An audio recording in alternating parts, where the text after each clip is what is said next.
কেয়ারে নিয়মিত সেবা গ্রহণ করে থাকে। তো ওনার সাথে কিছুক্ষণ কথা বলার পরে জানতে পারলাম উনি আল্লাহ পাকের রহমতে এখন অনেকটা সুস্থ আছেন।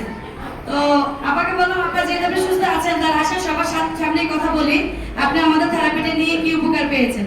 আপনার নামটা একটু বলেন। আসসালামু আলাইকুম, আমার নাম হাসি। আচ্ছা, আপনার বয়স কত? 30। আপনি কোন এলাকা থেকে আসেন? আমি যে আদাবার শনিরবিল হাউজিং থেকে আসি। আচ্ছা, আপনি আমাদের এখানে কার কাছ থেকে দাওয়াত পেয়ে আসেন? আমি রাবেয়া আন্টির কাছে দাওয়াত পেয়ে আসছি।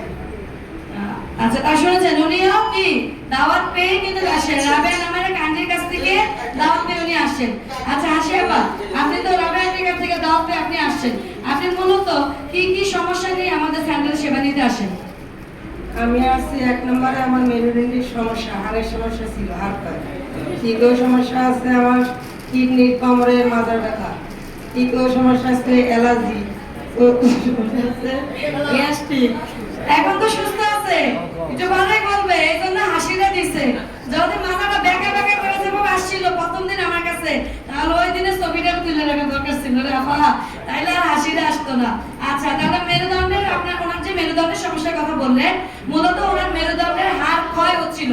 তো হাড় ক্ষয় হলে মেরুদণ্ডে ব্যথা করে, শরীরে ব্যথা করে। তো আপনি তো মেরুদণ্ডের হাড় ক্ষয় নিয়ে আসছেন, এখন আপনার মেরুদণ্ডের হাড়ের ক্ষয়ের কি অবস্থা, ব্যথা কি কেমন আছে? আলহামদুলিল্লাহ, আমি এখন সুস্থ আছি। মেরুদণ্ডের হাড়ের ব্যথা অনেকটাই কম, বলতে গেলে নাই।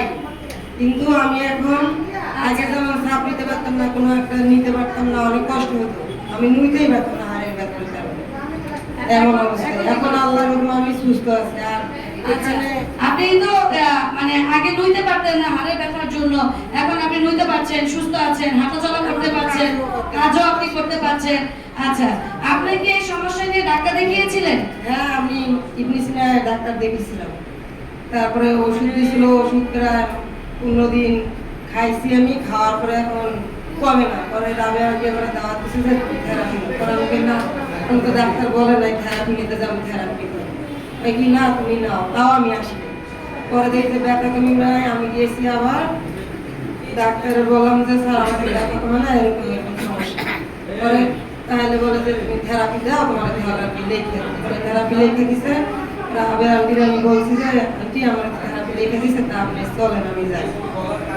রাবেয়া আন্টির কথা কিন্তু আসে নাই, ডাক্তার কইছে যখন থেরাপির কথা তখন উনি কিন্তু আসছেন, তাই না? আচ্ছা, আমাদের এখানে আসার পর থেকে আপনি কি কোনো ওষুধ খান? না, আমি ওষুধ খাই না। যেদিন থেকে আসি আমি আর কি 1 মাস, আজকে 15 দিন আর কি 14 দিন আজকে আমি ওষুধ খাই না। ওষুধ আমার ঘরে আছে।